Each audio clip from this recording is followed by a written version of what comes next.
Alfonso. Un Miguel está de rotación y otro Miguel está de vacaciones. Ok. Sale, pues ya yo estoy aquí, listo cuando diga.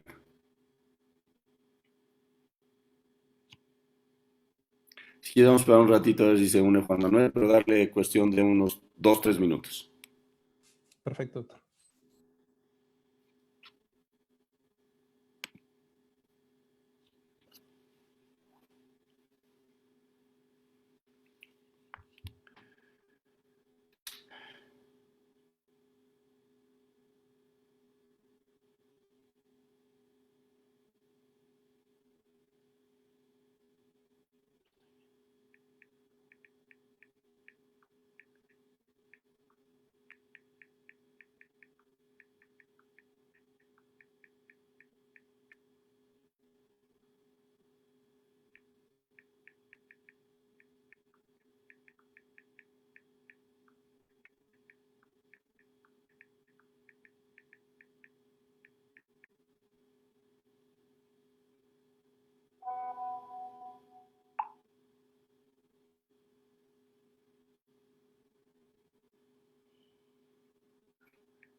Pues adelante, ¿no, Ricardo? De acuerdo, doctor. Dale. Bien, buenos días. Entonces, el día de hoy, continuando con el programa, vamos a ver algunos aspectos técnicos en cuanto a la colocación de marcapasos. En cuanto a la biopsia miocárdica, ya se tocó el tema en alguna otra clase, solo un par de diapositivas complementarias. Bien, empiezo con esta diapositiva a manera de recordatorio, un poco de datos históricos acerca de los primeros dispositivos que se crearon en la década de los 30. Hyman propone este dispositivo en el cual se mandaba un impulso directamente al atrio derecho del paciente a través de un electrodo y una aguja que se colocaba de manera intercostal. Logró estimular esta cámara cardíaca a partir de este dispositivo, digamos, muy complejo, pero innovador para su tiempo, tan innovador que en su momento, pues la comunidad científica médica tuvo bastante escepticismo, incluso lo acusaron de crear una máquina infernal, así lo dice en el artículo en el cual describe el dispositivo, una máquina infernal que interfería con los bienes de Dios. Entonces realmente, digamos, nada más como antecedente, pero realmente nunca se llevó a cabo su fabricación, no se utilizó como tal, solo de manera histórica. Después de la Segunda Guerra Mundial, junto con el advenimiento de la cirugía cardíaca, pues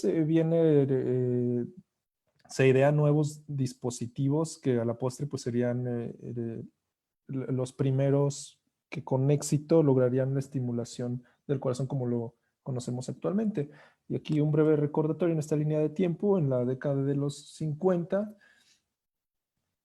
Fuhrman es uno de los primeros en lograr el desarrollo de un dispositivo que tuviera la utilidad clínica que conocemos, aunque pues para nada, como lo vemos aquí en la fotografía, pues era un dispositivo implantable. En la misma década, Lilje y Bacon planean otro dispositivo, también externo, el cual tuvo algunas complicaciones en el 57 a raíz de la colocación de uno de estos dispositivos. Desafortunadamente muere un niño. Esto le sirve como motivación, hacen algunas mejoras y posteriormente los dispositivos que ellos crean, sale una empresa que conocemos actualmente. Este es el antecedente o los fundadores de Medtronic. Entonces, a partir de la década de los 50, en el 58, en la misma década, Elmquist y Senning planean el primer dispositivo como tal ya implantable. Es un dispositivo pequeño, es la esposa de Elmquist fue la primera usuaria. El dispositivo solo duró 8 horas y de hecho su esposa tuvo la necesidad de tener 20 recambios en el resto de su periodo de vida. Falleció en el 2002. Prácticamente le tocaron pues, ver toda la evolución de los dispositivos implantables. Y pues hasta llegar a los dispositivos que como conocemos actualmente. Y como lo vamos a ver, una diapositiva al final, dispositivos ya sin electrodos, dispositivos implantados sin electrodos. Y el futuro apunta a dispositivos mucho más pequeños, implantables, incluso sin batería y sin cables. Ya en un futuro veremos si nos toca ver alguna de estos dispositivos, probablemente sí. Les pongo aquí las indicaciones para la utilización de un marcapasos para la estimulación cardíaca en la última guía de la Sociedad Europea. Desde 2013 vamos a remarcar nada más las que son una indicación 1, ya sea B o C, enfermedad del nodo sinusal, un bloqueo AB adquirido cuando es de segundo grado, MOVITS 2 o tercer grado. En enfermedad del nodo sinusal, que en su presentación de taquicardia bradicardia, cuando la presentación es paroxística, incluida la fibrilación auricular, de respuesta ventricular lenta, es una FA lenta también, que hemos tenido bastantes pacientes así. Bloqueos de rama con síncope inexplicado o que sea alternante. Entonces, estas, digamos, son de las mayores indicaciones, tienen una mayor evidencia para la utilización de estos dispositivos. También síncope, cuyo origen es el seno carotídeo. Y la indicación alcanza incluso aquellos pacientes que se presentan con síncope inexplicado y que se hace un test de adenosina que llega a ser positivo, aunque vean cómo el nivel de evidencia es más bajo, pero son pacientes que pudieran ser eventualmente candidatos a la estimulación por este tipo de dispositivos. Este es solo un breve recorte para las indicaciones. Vamos a continuar viendo de manera muy breve algunos aspectos en cuanto al sistema de conducción. Vamos a recordar cómo es que esta estimulación de manera normal, fisiológica, empieza en el nodo auricular. Sabemos que en el electrocardiograma se registra como la onda P, después está esta pausa o este retraso que se da en el nodo auriculoventricular para permitir el flujo de sangre a los ventrículos, que es esta pausa. Después el estímulo transcurre a través del sistema His-Purkinje, las de His, las dos ramas. Esto para activar el miocardio ventricular y generar en el electrocardiograma el QRS. Es lo que vemos en el panel superior. En el panel inferior vemos la localización anatómica del nodo sinoauricular en la unión de la vena cava superior a nivel de la aurícula derecha. Esto lo vamos a encontrar normalmente anterior al seno coronario, está representado aquí por el CS. Es más atrial con respecto a la válvula tricúspide. Y si nos imaginamos aquí una línea, estaríamos formando un triángulo, que es el triángulo de Koch, que está formado por los límites del seno coronario, la válvula tricúspide y el tendón de Todaro, que es una continuación de la válvula de la vena cava inferior y del anillo tebesiano del seno coronario. Entonces, esta estructura es importante porque aquí se localiza el nodo auriculoventricular.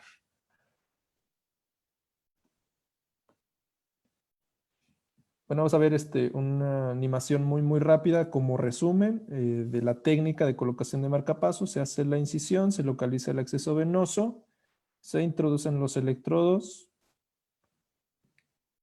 por medio de este introductor. Ahorita vamos a ver algunos otros aspectos ya más detenidamente.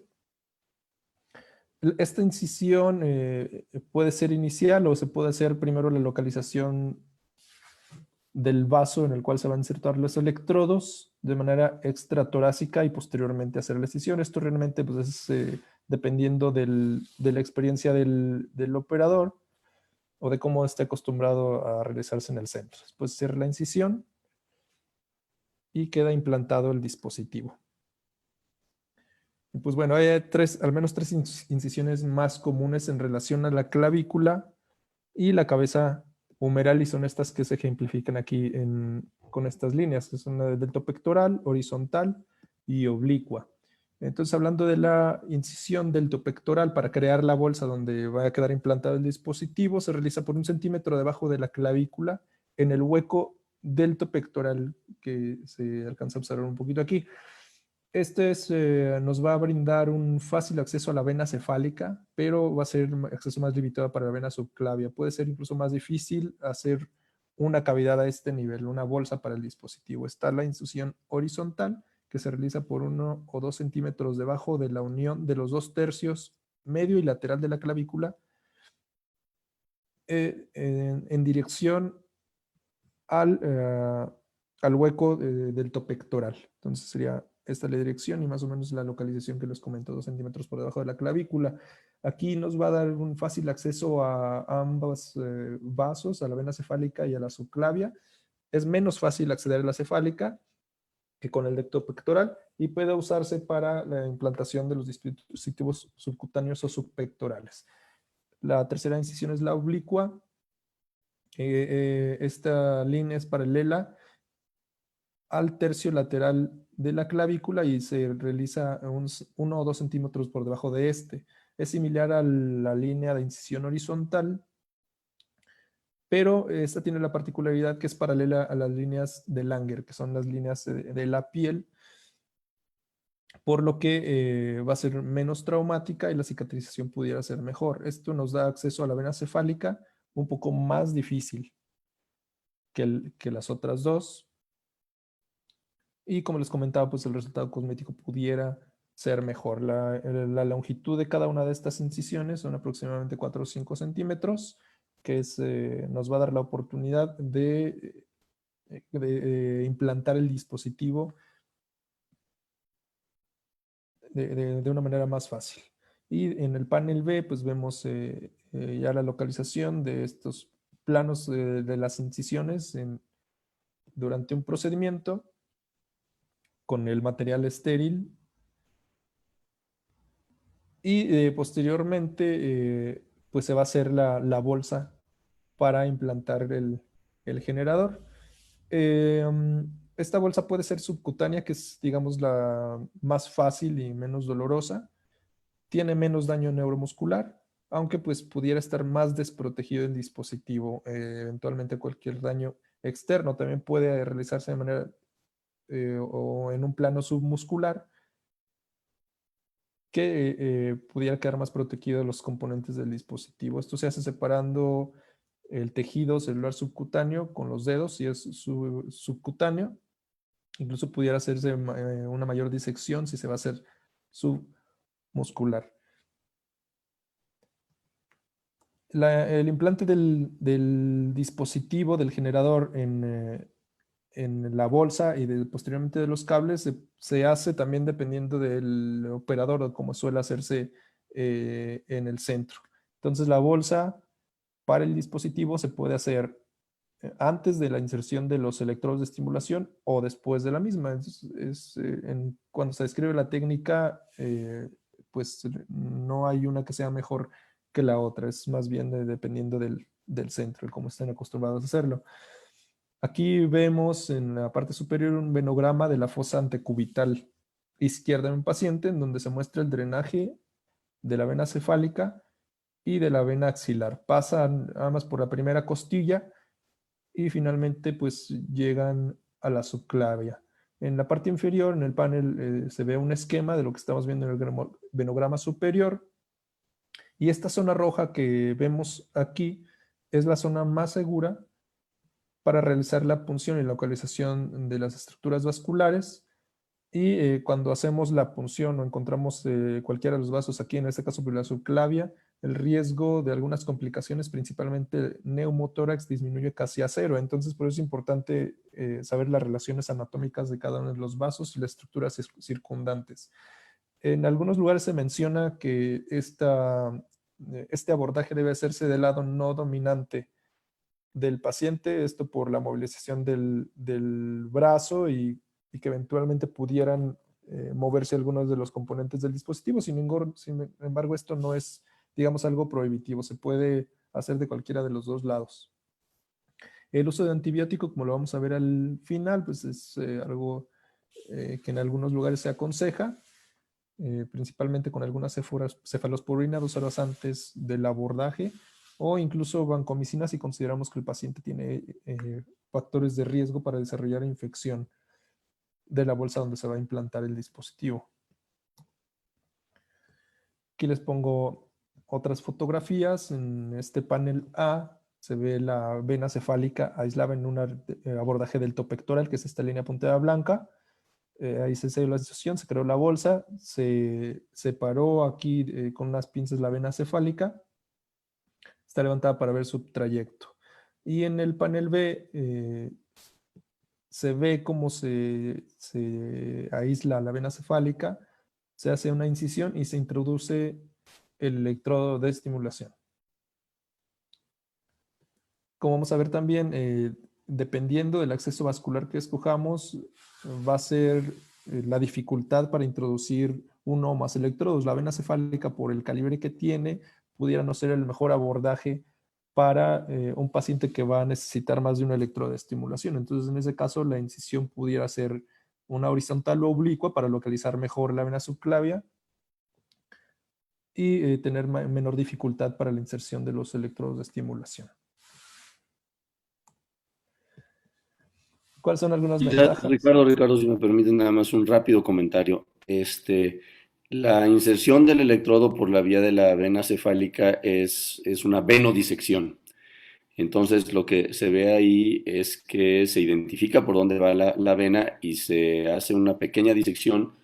Y con ese dispositivo amarillo que viene muchas veces con los equipos de los marcapasos, se levanta, digamos, el techo de la vena, como estamos viendo aquí en la figura B, y por ahí se introduce el electrodo. Pero es una venodisección que se hace sobre el pliegue, como tú lo dijiste, pero más o menos a nivel de, digamos, con el brazo junto al cuerpo, a nivel del pliegue, pues donde se junta el brazo con el cuerpo, por decirlo de esa manera, ahí es más o menos donde se hace la venodisección. Pero es una venodisección. Cuando empezábamos, era así como que el que hacía la disección era una gente que tenía más capacidad para hacerlo, pero después hemos visto que la mayoría de la gente ha ido migrando hacia la punción subclavia, como bien la describiste. Y el tema derecho o izquierdo, es muy cierto lo que tú dices. Nosotros malamente, quizás por comodidad, habitualmente colocamos el marcapaso en el lado derecho, pero lo que se recomienda es que se ponga del lado no dominante del paciente, porque a veces, desafortunadamente, el marcapaso produce algo de delimitación en el hombro, o a veces hasta eso es lo que favorece imágenes como la que vimos ayer de la extrusión del marcapaso. Pero bueno, sí, idealmente tendría que ser del lado del brazo no dominante la punción subclavia. Y ya que te interrumpí, la otra cosa que quería comentarles es que también hay que tratar de irse con la incisión y con la bolsa un poquito más medial, porque si a veces la dejamos más lateral, más hacia el hombro, entonces el paciente sí tiene molestias a veces para mover su brazo y tiene más facilidad de que haya expulsión de la fuente. Sigue, gracias.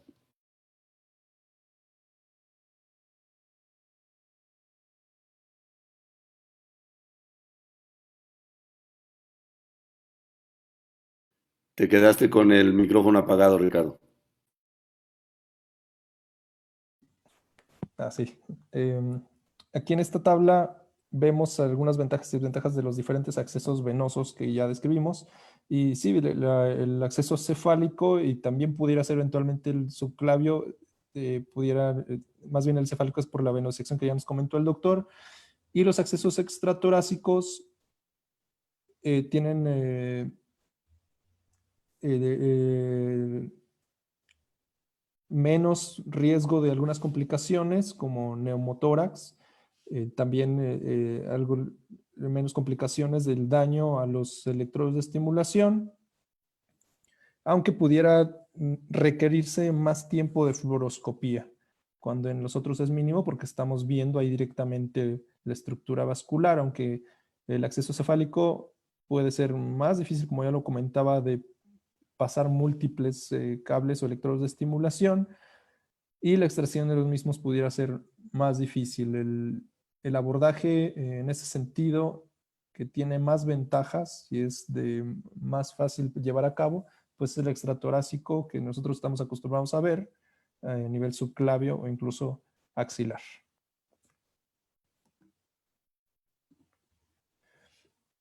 Y bueno, ¿cuáles son los riesgos asociados o las complicaciones asociadas con el implante de un marcapasos permanente? Aquí lo vemos, esta tabla solo es para ver un resumen, al final vamos a ver un poco más de cada uno y algunas fotografías, pero tiene que ver con complicaciones propias del procedimiento, como ya lo comentábamos, el neumotórax, el desplazamiento de los electrodos de estimulación, incluso en un porcentaje muy bajo, pero también existe la perforación cardíaca con taponamiento y la infección de la bolsa donde se implanta el generador. El riesgo de infección va a ser dependiendo de las características del paciente en cuanto a las manifestaciones clínicas después del implante, si hay alguna reintervención o el implante del dispositivo es de novo, que en ese caso, si es el primer implante, el riesgo es muy bajo. Si recibe profilaxis antibiótica, también disminuye el riesgo hasta en un 60%, pero vemos como después de las 24 horas, el hecho de que aparezca fiebre, el riesgo de infección aumenta dramáticamente. Entonces, hay que tomar en cuenta todos estos puntos después de haber colocado el dispositivo. Y bueno, vamos a ver algunos de los componentes del dispositivo que vamos a implantar. Entonces, los marcapasos consisten de un generador o de un generador de pulso que contiene la batería y componentes electrónicos, por un lado. Y por otro lado, pues son los electrodos de estimulación que van del generador hasta establecer contacto con el miocardio ventricular o auricular, dependiendo de lo que queramos, para llevar un pulso de despolarización y censar la actividad intrínseca. Los cables pueden ser coaxiales y radiales dependiendo de la disposición de los cables que van a censar y estimular. Y aquí vemos representado cada uno de ellos con una capa de aislamiento extra aquí en el caso de los cables corradiales. Y vamos a tener también al menos dos tipos. En cuanto al modo de fijación a nivel del miocardio, vamos a tener un electrodo de fijación activa con un hélix que está en la punta y que es eléctricamente activo. Va a servir como cátodo. un anillo más proximal que va a servir como ánodo. Estos dos van a ser los electrodos. Entonces el activo con la punta eléctricamente activa y otro de fijación pasiva que va a tener estas hélices, estas puntas. Y en este caso, este componente del dispositivo va a ser eléctricamente inactivo. Normalmente los de nueva generación están cubiertos con esteroide para prevenir la fibrosis. Los cables o los electrodos de estimulación activos son potencialmente más fáciles de extraer si eventualmente se requiere la extracción del mismo. Estos cables, por su disposición y los componentes con los que están hechos, están diseñados para tener una baja resistencia interna y minimizar el desperdicio de energía. Se minimiza la propagación de la misma hacia otras estructuras. Esto hace que el generador o la batería del generador dure más. Entonces, el marcapasos actúa o la estimulación ocurre cuando una diferencia de potencial, o sea, un voltaje, es aplicado entre dos electrodos. Por eso vemos aquí que cada uno tiene los dos electrodos. Uno funciona como ánodo y otro como cátodo. En la estimulación bipolar, la diferencia de potencial ocurre entre estas dos estructuras, entre estos dos electrodos que están en el cable de estimulación. En el tipo de estimulación unipolar, la corriente es entregada entre la punta del electrodo y el generador. La mayoría de los dispositivos que vemos actualmente pues, son de estimulación bipolar, que tienen los dos electrodos en la punta del cable de estimulación. La disfunción de cualquiera de los elementos conductores o las capas de aislamiento, los materiales de aislamiento, resulta en una mayor impedancia cuando hay fractura de cualquiera de estos componentes del cable o una impedancia mucho menor a la esperada debido a probablemente algún cortocircuito cuando se rompe el cable de la capa de aislamiento principalmente. Y bueno, estos son físicamente los cables que les comentaba y algunos estiletes que nos vayan a ayudar a darle dirección a los cables. Entonces los electrodos, como aquí vemos, este es uno de fijación pasiva, se ven los dos componentes y aquí se ve la punta de un cable de estimulación activa cuando está retraído y aquí ya está liberado el dispositivo, o más bien la punta o el electrodo con la punta activa. Eléctricamente estos son dos estiletes que se pueden utilizar para dar forma al electrodo de estimulación y dependiendo de dónde lo queramos colocar o qué técnica vayamos a utilizar para pasar la válvula tricúspide, nos van a ayudar para darle una configuración diferente al cable y que técnicamente sea más posible atravesar una estructura, me estoy refiriendo a la válvula tricúspide, o posicionar el electrodo, por ejemplo, en la aurícula derecha, en la orejuela. Entonces hay estiletes con forma de J, estiletes rectos, también hay cables electroestimulación rectos y hay algunos también que tienen una morfología en forma de J, como lo vamos a ver ahorita. Entonces, pongo este esquema de al menos 3 técnicas diferentes para atravesar la válvula tricúspide en el caso de que se quiera colocar un electrodo a nivel del ventrículo derecho. El electrodo se posiciona, se puede posicionar en el ápex del ventrículo derecho, pero también otras de las localizaciones son a nivel del septum o el tracto de salida del ventrículo derecho. Entonces, como les comentaba, hay al menos estas 3 formas. La primera, que es en el lado izquierdo del panel, el prolapsing o prolapso a través de la válvula tricúspide. En este caso se avanza el cable por la aurícula derecha. Vemos aquí, yo creo que se alcanza a ver por dentro del electrodo o el cable de electroestimulación un estilete. El estilete se retira alrededor de 5 a 10 centímetros con respecto a la punta y se avanza hasta alcanzar el plano valvular y ver que se forma esta, o sea, se va a ir prolapsando a través de la estructura valvular tricúspide. Posteriormente se va a avanzar el estilete provocando el prolapso de toda la estructura dentro del ventrículo derecho, que es lo que estamos viendo aquí en esta imagen. El estilete se puede ir moviendo, avanzando, retirando para darle esta configuración al electrodo de estimulación y finalmente poder pasar toda la estructura a través de la válvula tricúspide hacia el ventrículo derecho. Puede darse la ocasión de que la punta del electrodo de estimulación caiga en algunas trabéculas o en el aparato subvalvular de la válvula tricúspide, en cuyo caso pues se tienen que hacer varias maniobras de avance y retiro del estilete y del propio cable de estimulación para liberar el dispositivo, o incluso volver a empezar desde la aurícula derecha para evitar el paso por esas estructuras y que pueda avanzar más libremente el cable de estimulación. Ese es el prolapso. El cruce directo se le da forma al estilete de manera que le dé esta configuración al electrodo de estimulación y podamos pasar de manera directa el cable a través de la válvula tricúspide hacia la punta del ventrículo derecho. Y otra de las técnicas es el drop down, en el cual pasamos el electrodo de estimulación con el estilete. Vemos que pasa por el plano valvular tricúspideo y da la vuelta hacia el tracto de salida del ventrículo derecho. Después, también con maniobras de avance y retiro del estilete y en ocasiones también con rotación del cable de estimulación y con la retracción del mismo, al final lo que va a hacer es que la punta del electrodo caiga redirigiéndose hacia el ápex del ventrículo derecho.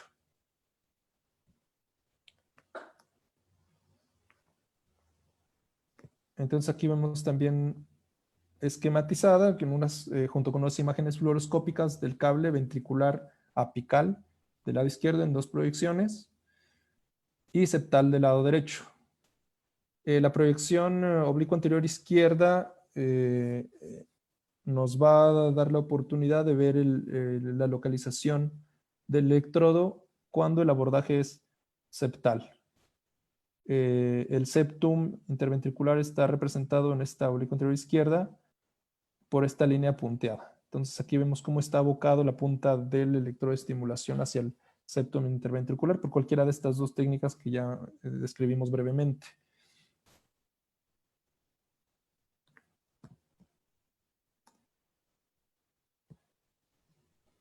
Y bueno, cuando vamos a estimular a nivel de la aurícula, también hay algunas técnicas que se utilizan para posicionar el cable o el electrodo de estimulación a nivel de la orejuela derecha. Entonces,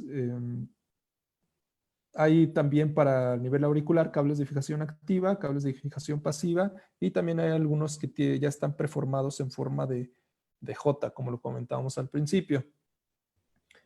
Puede ser el electrodo de estimulación preformado en forma de J, en cuyo caso vamos a utilizar un estilete recto para cambiar la morfología del cable y dar la dirección que queremos, o al revés, puede ser un cable de estimulación recto y dependiendo dónde lo queremos posicionar, vamos a utilizar un estilete en forma de J. Entonces puede haber estiletes rectos en forma de J y cables de estimulación rectos y en forma de J.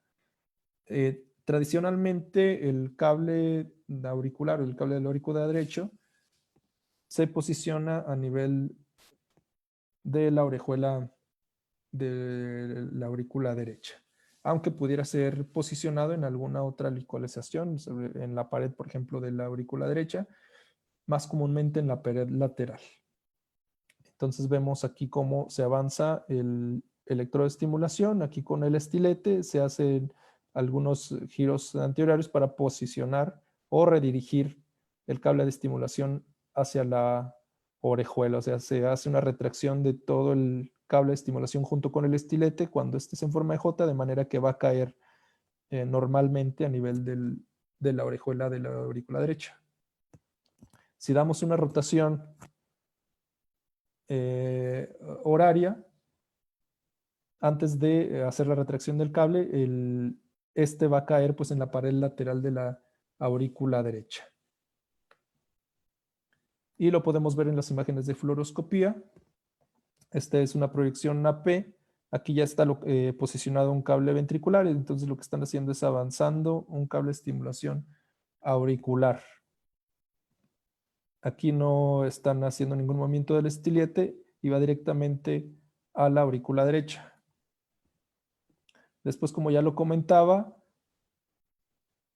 con un electroestimulación con forma de J, se va a posicionar aquí. Y aquí está esquematizado dónde está la orejuela derecha y el techo, de manera que cuando tenemos esta orientación del cable de estimulación, se puede retraer un poco para abocarse un poco más al techo de la aurícula derecha, del apéndice de la aurícula derecha.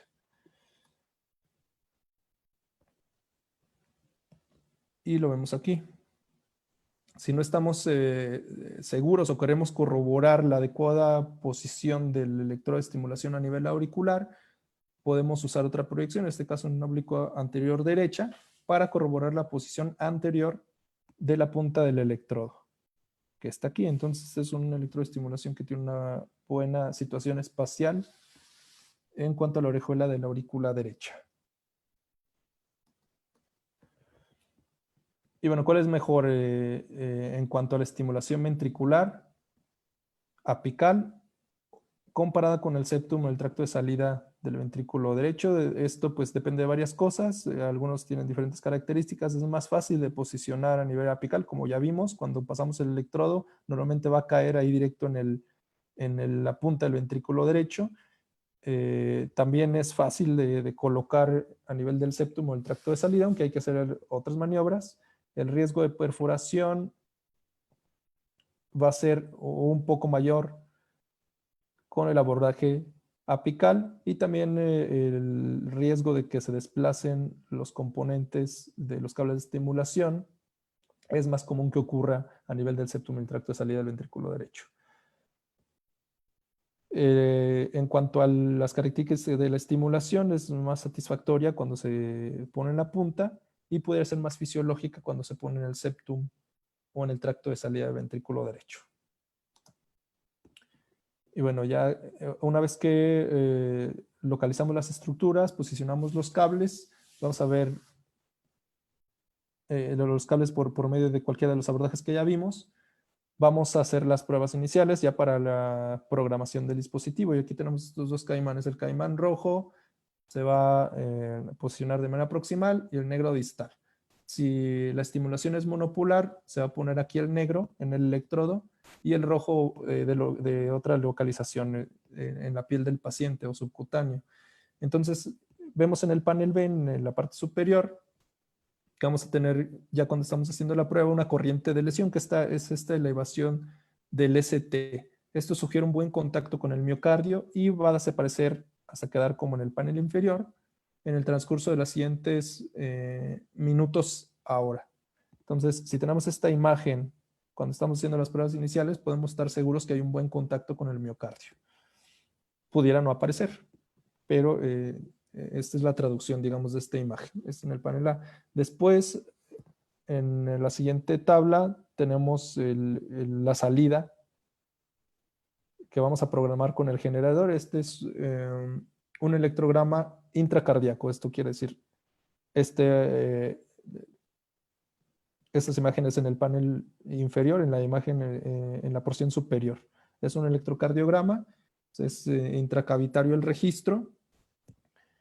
Aquí son marcadores del canal, o sea, estas BP quieren decir que se está generando un estímulo por parte del dispositivo y que se va a traducir al final en esta línea en un registro en electrocardiográfico de superficie. Aquí lo que se está probando es la respuesta a la estimulación, ya sea intracardíaco o en el de superficie, a diferentes voltajes. De manera que vean cómo aquí, a partir de 0.5, cuando van disminuyendo la salida, se pierde y cambia la morfología del electrocardiograma de superficie y el ecocardiograma intracardíaco.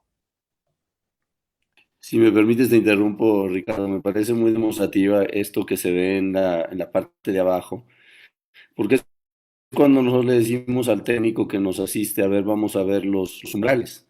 Entonces, el técnico va estimulando de, no sé, si a lo mejor viene de 5, 4, 3, 2, 1, y luego empieza a estimular punto 9, punto 8, punto 7, y nos estamos viendo él en su pantalla, el electrograma, y nosotros en nuestra pantalla, la captura en el electrodo, en el monitor. Y justamente esta es la idea, o sea, buscar un sitio donde a bajo voltaje el electrodo siga capturando adecuadamente. Y donde empezamos a ver las flechas rojas, la 1 sé qué quiere decir, pero normalmente tendría que ser ventricular pace, estimula en rojo, pero no está conducido. Y se ve que a voltajes, en este caso en especial, abajo de punto 6, el electrodo no está capturando. Entonces, punto 6 es un buen parámetro para dejar el electrodo en ese sitio, pero esto es justamente una demostración gráfica que hacemos en la sala y que el técnico nos asiste diciendo cómo va disminuyendo el voltaje. Sí, así es, doctor. Y si es B, incluso en el pie de imagen lo ponen como B, pero aquí en la figura es U, es B. Y aquí la R quiere decir que la señal cae en el periodo refractario en la configuración del dispositivo. Y lo que vemos a partir de aquí, que se pierde la estimulación, pues es el ritmo nativo del paciente. Y este es el umbral, a partir del cual deja de haber un estímulo hacia la cavidad y reflejado después en el electrocardiograma de superficie. Y algunos de los conceptos que me parecen importantes conocer, que ya comentó también el doctor, son estos. El umbral de estimulación, como ya vimos, es la cantidad mínima de energía requerida para despolarizar el miocardio. Ya lo vimos ejemplificado aquí en la tabla previa. Se mide en volts y en ancho de pulso. El estímulo tiene dos características, la amplitud y la duración. El sensado es el proceso por el medio del cual el marcapasos determina el tiempo de despolarización cardíaca en la cámara donde se encuentra, se mide en volts. La sensibilidad es la señal más pequeña que puede detectarse como un evento cardíaco. O sea, el dispositivo va a estar sensando cuando hay un evento intrínseco. Y la impedancia, que se mide en ohms, es un reflejo de todos los factores que se ponen al flujo de corriente eléctrica a través del electrodo. Electrodo mismo a nivel de miocardio, tejido circundante. Y aquí en esta gráfica vemos que a mayor ancho de pulso, menos voltaje requerido para estimular, pero la energía que se requiere es mayor. De manera que lo que queremos es que haya menos voltaje con menor gasto de energía, y esto se cumple más o menos en este intervalo. Y lo que nos comentaba el doctor, de un ancho de pulso entre 0.4 0.6, pues pudiera ser ideal, pues que es donde mayor estimulación en cuanto a los umbrales, menos estimulación y menor energía se requiere para lograr una estimulación adecuada. Si te interrumpo de nuevo, bueno, reserva aquí en la próxima nos ibas a decir otras cosas que te iba a preguntar, pero aquí el ancho de pulso ideal y de hecho con el que viene, por ejemplo, los dispositivos de Medtronic programado es 0.5. Entonces, como que el ancho de pulso ideal para evitar una sobreestimulación o sobreuso pues, de la energía del dispositivo es en 0.5. Pero en la próxima viene también lo que te iba a preguntar a propósito de los valores normales de estimulación, impedancia, etcétera. Exacto, son estos. Los valores normales o los rangos normales en cuanto a la sensibilidad, impedancia y el umbral son esto que ya nos comentaba el doctor. La impedancia está entre 400 y 1000 y los umbrales medidos en volts, como ya lo hemos visto, menores de 1, entonces en 0.5 a 1. Y esto es importante saberlo, y después en el seguimiento del paciente es importante también irlo conociendo, tener el basal y ver cómo va variando, porque nos va a hablar en el caso de una falla del dispositivo de dónde se encuentra la falla, si es en el propio generador, en la programación, o incluso si hay daño en alguno de los componentes de los cables, el cable por sí mismo, la estructura interna o la estructura de aislamiento del mismo. En esto se va a reflejar sobre todo por las resistencias, medio con impedancia en ohms.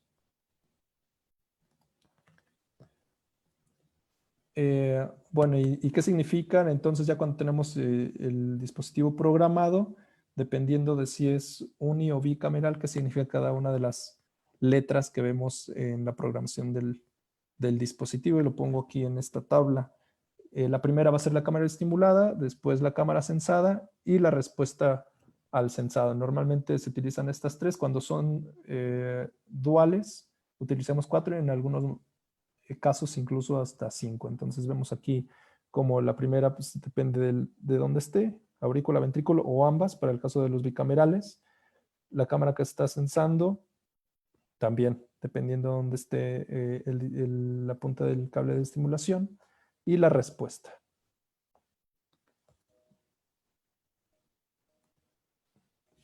Regrésate al anterior, por favor. ID quiere decir estimulación en ambas, sensado en ambos, y respuesta puede ser inhibitoria o estimulante. Pero quisiera que nos hicieras un ejemplo. Por ejemplo, si yo te digo, tengo un marcapaso en AAI, o que me digas, por ejemplo, si tengo un DDDR, ¿a qué me estoy refiriendo? Por ejemplo, en AAI,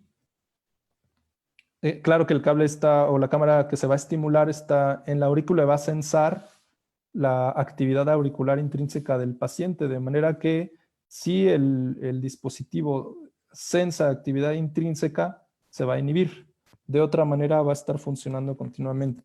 Lo mismo para el BBI, que es el que vemos en los pacientes con fibrilación auricular lenta. Si en algún momento el dispositivo sensa actividad intrínseca a nivel ventricular, o dependiendo de la frecuencia cardíaca a la que esté programado, se va a inhibir cuando detecte o sense la actividad intrínseca del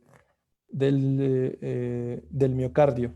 Y para el caso de la estimulación dual o en los DDD, bueno, como dice, como ya nos dijo el doctor y como lo vemos aquí en esta tabla, las cámaras estimuladas van a ser ambas. Esto lo utilizamos normalmente o más comúnmente en los bloqueos auriculoventriculares, en donde necesitamos estar sensando la actividad auricular y la actividad ventricular para que el dispositivo otorgue una respuesta adecuada dependiendo de dónde se detecte actividad intrínseca, de manera que va a estimular o inhibir, y va a poder modular la frecuencia dependiendo de los intervalos que nosotros le programemos en cuanto al PR, para después hacer una estimulación ventricular. Por eso es la modulación de la frecuencia, y en algunos modos de estimulación, incluso esta modulación de la frecuencia nos permite hacer cambios en la frecuencia cardíaca programada dependiendo de la actividad física del paciente. Quizás solo completar, Ricardo. La R, hagan de cuenta que el dispositivo tiene un sensor de movimiento. Si la persona va caminando con el movimiento de subir y bajar, digamos, el movimiento vertical del cuerpo del paciente, desde luego del dispositivo, el dispositivo siente que el paciente se va moviendo y aumenta la frecuencia. Si está programado, por ejemplo, a 60, pero le ponemos la R y el paciente camina, entonces este sensor percibe el movimiento y hace que el marcapaso se acelere. De hecho, a veces pasa cuando nosotros estamos manipulando el marcapaso al implantarlo, que como lo estamos moviendo, el marcapaso se acelera porque siente el movimiento. Entonces, la R es un sensor de movimiento que hace que la frecuencia del propio dispositivo se acelere para hacer una situación un poquito más fisiológica en cuanto a acelerar la frecuencia cardíaca en caso de que el paciente tenga actividad física. Bien. Entonces, bueno, ya vimos la técnica, algunas características en cuanto a los cables, la localización, la posición, algo de la programación. Aquí en una tabla muy rápido, algunos de los modos de estimulación dependiendo de por qué le estamos poniendo al paciente: enfermedad del nodo sinusal, cuando es intermitente o persistente, y aquí, como ya lo hemos visto en algunas otras clases, vamos a ver si hay competencia cronotrópica, y en base a eso escoger el modo de estimulación. Para los bloqueos auriculoventriculares, lo mismo, si es intermitente, persistente, y en el caso de que haya una fibrilación auricular, como ya comentamos, pues el modo de estimulación debería ser BBI, por ejemplo. No nos detenemos Te mucho. interrumpo, te ¿Sí? interrumpo de nuevo, perdón. Esto es para contestar la pregunta, ¿en qué casos está indicado el implante de un marcapaso en DDD? En todos, menos en fibrilación auricular, que es el único que donde la primera indicación es BBIR. Entonces, o sea, una cosa que tenemos en nuestra mente. Si queremos ponerle a un paciente un marcapaso, en todos los casos hay que colocar un DDD, excepto en fibrilación auricular. Y es cierto que a lo mejor en enfermedad del nodo sinusal, en incompetencia cronotrópica, a lo mejor podemos pensar en colocar un solo electrodo en la aurícula y hacer estimulación AAIR o AAI, como se va a la extrema izquierda de la diapositiva. Pero en términos generales, nuestra estrategia tiene que ser siempre implante de marcapaso DDD. Bien, entonces les dejo la tabla como resumen. Las complicaciones ya las habíamos mencionado: neumotórax, perforación en neumotórax, hematomas. Y los vemos aquí ejemplificadas en estas fotografías. Puede haber complicaciones inmediatas asociadas con el implante.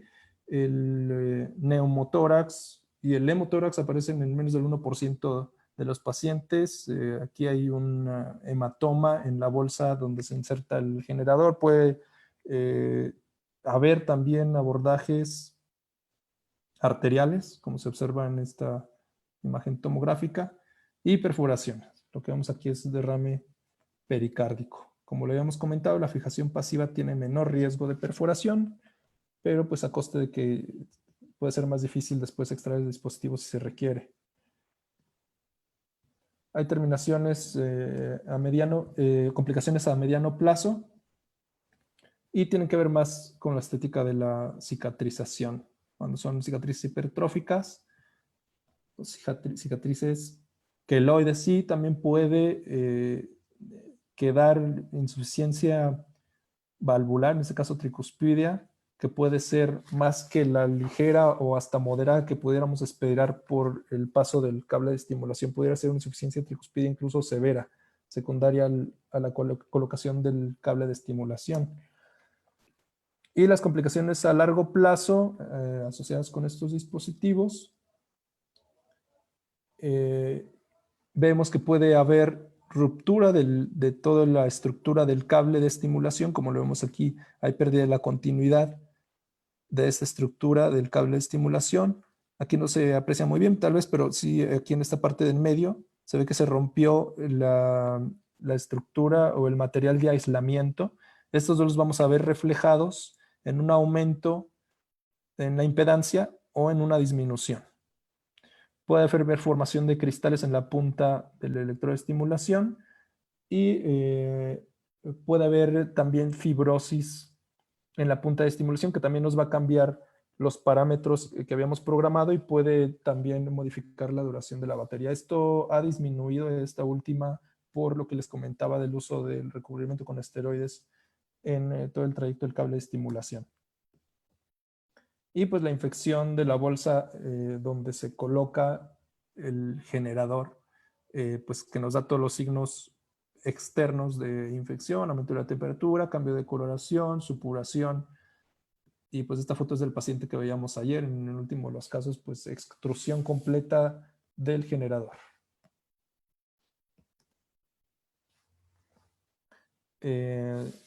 Un resumen del manejo de las infecciones: hay que hacer otros estudios de imagen, incluso ecocardiograma transtorácico o transesofágico, para ver si no hay endocarditis, buscar el trayecto de todo el cable. Y dependiendo de dónde encontremos datos de infección, en cualquiera de las partes o trayecto del dispositivo, o en las estructuras ya propias del corazón, sobre todo valvulares, en base a donde encontremos eso, pues va a ser el tratamiento que le vamos a ofrecer. También ya hemos tenido pacientes con infecciones asociadas a estos dispositivos que incluso han tenido que retirar. ¿Qué tenemos que hacer cuando el paciente con un dispositivo va a ir a un procedimiento, a una cirugía? Pues podemos seguir este algoritmo. Si el sitio del procedimiento está por arriba o por debajo de la cadera.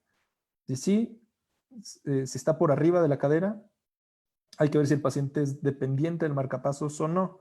Si no es dependiente, pues ya no tenemos que hacer más que ahorita unas recomendaciones que les voy a dar ahorita.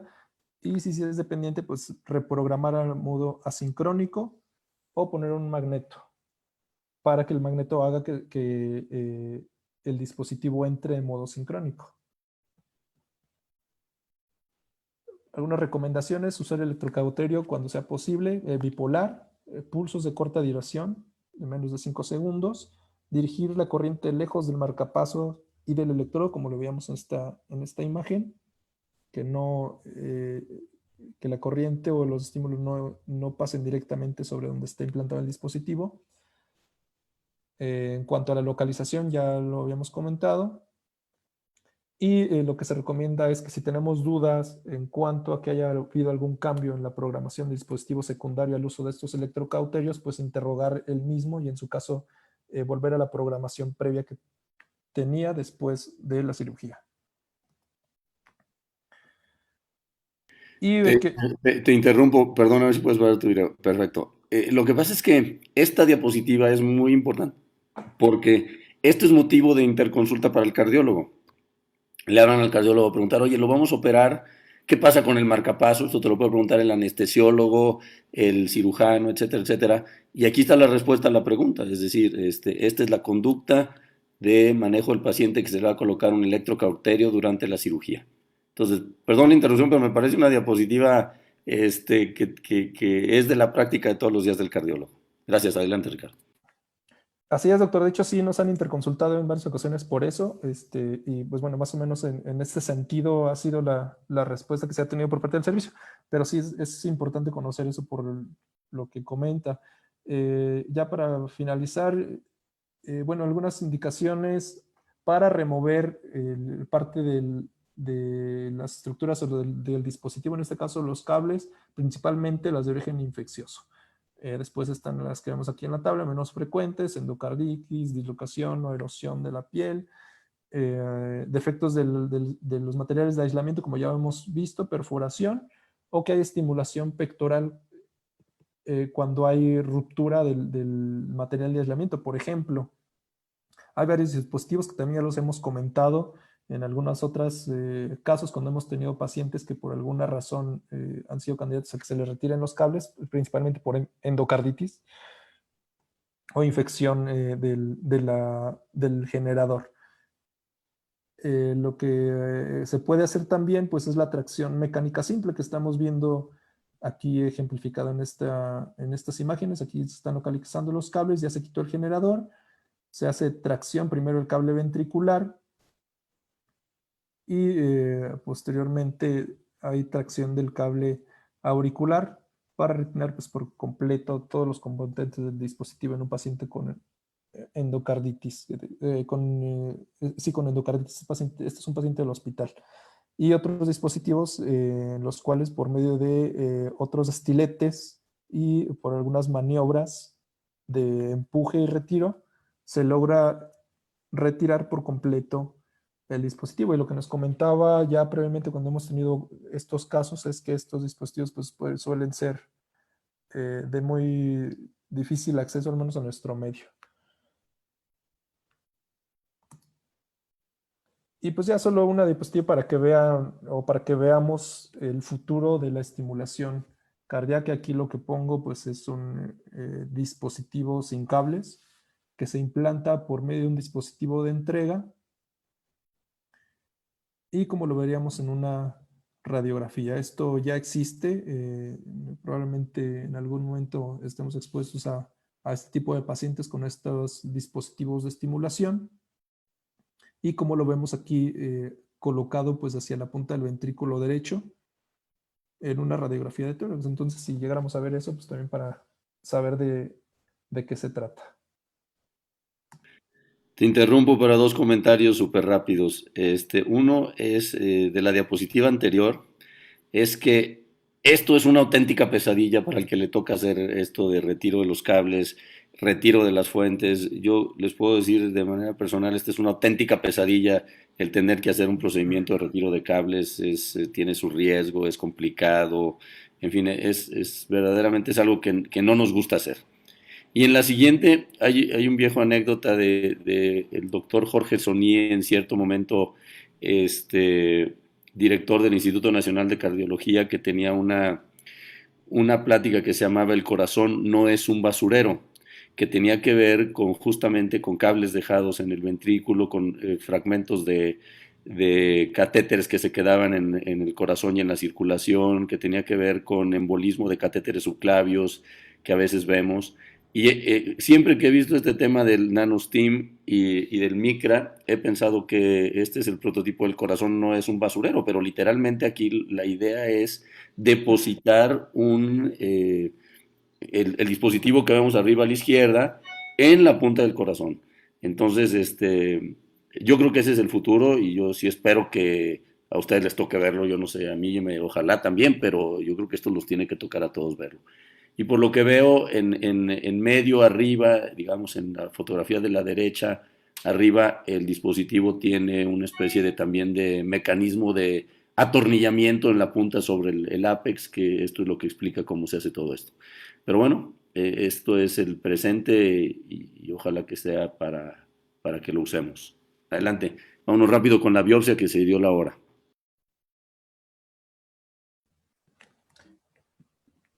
Sí, doctor, solo 3 diapositivas. Le comento, esto ya lo vimos en una clase previa. Solo les pongo aquí eh, cuáles son los escenarios clínicos en los cuales está indicada una biopsia. Los primeros dos, principalmente en falla cardíaca en menos de 2 semanas de duración, con un ventrículo izquierdo normal o dilatado y compromiso hemodinámico, o que tenga de 2 semanas a 3 meses, con dilatación del ventrículo izquierdo y arritmias ventriculares o alteraciones en la conducción, o falla al tratamiento. Entonces, son escenarios clínicos en los cuales está indicada la biopsia, que de hecho, pues, sí estamos acostumbrados a ver, pero no todos van a ser candidatos como lo vamos a ver. El resto de todos los que les pongo aquí no lo vamos a ver a detalle, pero la recomendación tiene menor evidencia. Para el caso de la miocarditis, por ejemplo, ya también lo hemos visto, es el gold estándar. Y como les comentaba, pues al menos son 2 escenarios clínicos en los cuales está indicada la biopsia. Y esto solo se los pongo como ejemplo, solo para la miocarditis, que es probablemente de los pacientes que hemos visto en el hospital y que en algún momento se ha considerado o se ha platicado acerca de la posibilidad de hacer una biopsia con todas las limitantes que ya vemos. Tiene sus propios criterios que debemos buscar. Y cuáles son los hallazgos en los reportes de las biopsias de endocarditis. Para hacerles un resumen, casi en todos va a haber fibrosis o inflamación. Entonces, digo, es también lo que hemos comentado en algún momento, que probablemente parte de la limitante de las biopsias, al menos en nuestro medio, es que no nos van a decir pues mucho. No nos van a ayudar mucho para llegar a un diagnóstico. Entonces, por eso, en ese sentido, nos vemos limitados, aunque la indicación existe y sí es algo útil cuando queremos diferenciar en cuanto a las causas, en este caso, pues de insuficiencia cardíaca. Porque nos puede ayudar a reclasificar o clasificar alguna miocardiopatía.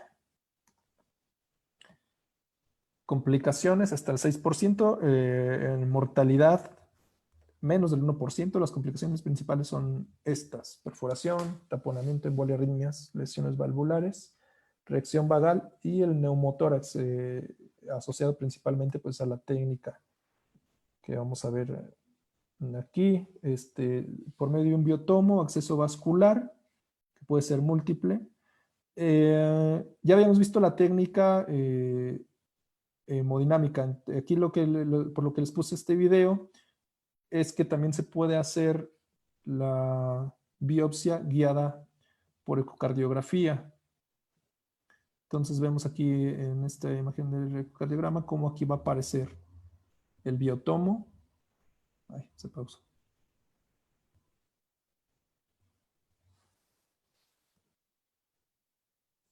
Y en tiempo real podemos estar observando las estructuras, la adecuada colocación del biotomo en la pared ventricular. Y después hacemos un ecocardiograma posterior al procedimiento para ver si no apareció alguna de las complicaciones inmediatas, la que pudiera traer en este caso mayor problema, pues sería una perforación. Pero vemos cómo pasa el biotomo, cómo se toma la muestra y después se hace una valoración para ver si no hubo un daño valvular con respecto al ecocardiograma basal, si no hubo perforación o si se generó algún daño de alguna otra estructura. Pues nada más. Y perdón, un comentario, al fin que estamos entre amigos. Hacer una biopsia es de huevos. O sea, cuando te metes, haces la punción yugular, entras a la punta del ventrículo, tienes que dirigirte hasta el septum, tienes el riesgo de perforación, y al momento que enganchas el endocardio y traccionas el biotomo, o sea, en principio con una cierta tracción ligera, sientes como el corazón te jala, porque eso también cuando retiramos los cables de marcapaso, sientes que el corazón te jala, y al momento de jalar y que se pierde la resistencia y te traes el fragmento, realmente es un momento que tiene su propia tensión, o será, al menos es mi percepción personal, y si lo tienes que hacer 6 veces porque necesitas 6 fragmentos que te pidió el patólogo para reportarte infiltrado inespecífico, pero bueno, sí es un procedimiento que hay que ir emocionalmente preparado para hacerlo. Sí, así es, doctor. Ya no puse todas la calidad de la muestra, el número de muestras, pero pues sí, o sea, nada más es entrar y una muestrita y bueno, ya adiós. Con cada una de las funciones, con cada una de las extracciones de muestra, pues es estar cuidando que no ocurra cualquiera de estas. Déjame compartir la pantalla. Déjame compartir la pantalla un momentito. No sé si alguien tenga algún comentario o algo que quiera decir o preguntas. Yo decir que la plática, muy bien, Ricardo, he dicho repetidamente y se los digo a todos, he dicho repetidamente que verdaderamente han hecho un excelente trabajo preparando los temas. Entonces, yo en lo personal lo he disfrutado mucho y se los agradezco. Eh, ¿No hay preguntas? ¿Comentarios? Sí, doctor, nada más recordar que la morfología habitual de el electrocardiograma posterior a la colocación de marcapasos pues es un electrocardiograma con bloqueo de rama izquierda por el sitio de colocación, ¿no? Es el septum del ventrículo derecho. Muchas veces hemos visto que la morfología que traen los electrocardiogramas viene de rama derecha. Entonces, por ahí en la literatura, ahorita no recuerdo bien dónde lo leí, pero les prometo investigar dónde lo leí y pasárselos. Es una cosa para que el cardiólogo esté muy atento y vaya a la sala y vuelva a ver cómo está ese electrodo y, de ser posible, lo retire, porque nos habla de que, o una, perforaste el septum y por eso te está dando la estimulación con el bloqueo de la rama derecha, o de plano perforaste completamente en su totalidad el septum y el electrodo está hacia el ventrículo izquierdo. Entonces es una indicación para el retiro del electrodo del marcapasos cuando el electrocardiograma se encuentra en bloqueo de rama derecha. Muchas gracias, Poncho. Y en esta diapositiva, en este artículo que me encontré casualmente en JAMA Cardiology, habla un poquito de lo que estás diciendo. Si ven la fotografía del lado derecho, este electrodo, el ventricular, está en una localización posterior. Acuérdense que el ventrículo derecho es anterior. Y aquí vemos en una localización posterior un paciente que había tenido EBC recurrente con un marcapaso.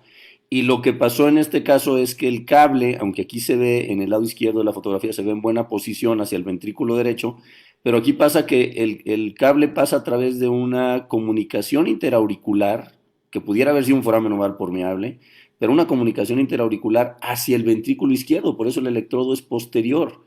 Y este paciente es un hombre que estaba teniendo episodios repetitivos de EBC. Entonces, aquí, como ven aquí abajo, bueno, aquí está en la tomografía, ven la CIA por donde pasó el cable a través de la aurícula de la válvula mitral hasta la punta del ventrículo. Entonces, este es un caso muy interesante, por eso se los traté de decir. Aquí, donde está mi cursor, aquí dice, la colocación inadvertente del marcapaso en el ventrículo izquierdo es una complicación rara. Los factores riesgos incluyen la deformidad de la pared torácica, enfermedad cardíaca congénita y operadores inexpertos. La lesión a la válvula mitral puede resultar, pero bueno, en este caso lo que pasó es que este paciente tuvo el cruce del electrodo ventricular a través de una CIA hacia, hacia la punta del ventrículo izquierdo, y obviamente este paciente debió haber tenido un trazo electrocardiográfico no compatible con lo que tú bien definiste.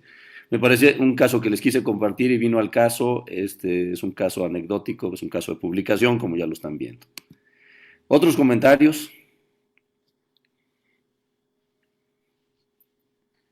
Pues doctor, la verdad es que bastante bien la clase. Nada más recordar las estructuras anatómicas por ahí que han sido objeto de pregunta en sala.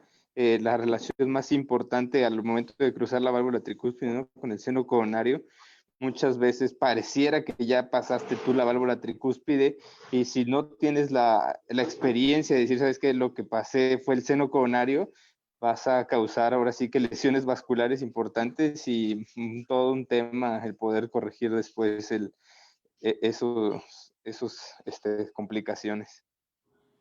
Es correcto. De hecho, el trayecto del catéter cuando pasas por el seno coronario es particular, porque te puedes, o sea, puedes pensar que estás en el seno coronario, puedes predecir que estás en el seno coronario, pero además esto es un punto importante, porque cuando uno cruza la válvula cúspide con el electrodo, habitualmente estimula el ventrículo y tienes extrasístoles, mientras que cuando pasa a través del seno coronario no hay habitualmente extrasístoles. Entonces eso puede ser una manera de saber que no estás en el sitio adecuado.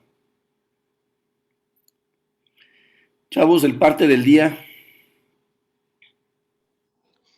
Pues prácticamente continuamos igual, doctor. Estudio de guardia, era el paciente con la exteriorización del marcapasos. El paciente está asintomático, ya se interrogó. Estamos esperando ver lo de la prueba para COVID para ver si puede ir a retiro y recolocación. Parece no estar infectado. Se tomaron cultivos ahí del sitio de la exteriorización y se tomó hemocultivo de ambos brazos. El paciente está asintomático, no tiene datos de bacteremia. El resto de los pacientes pues siguen siendo interconsultas. La epidemia de eventos vasculares cerebrales continúa y pues de momento no han pedido ninguna otra valoración. Si pueden influir en que a los pacientes con evento cerebrovascular les hagan prueba de COVID, sería interesante que nos den luego la retroalimentación. Sí, el paciente con la expulsión del marcapaso hay que pensar en recolocárselo. La idea sería retiro de marcapaso y cables y recolocación contralateral. ¿A qué ritmo sale el paciente? El paciente está en bloqueo AB 2-1.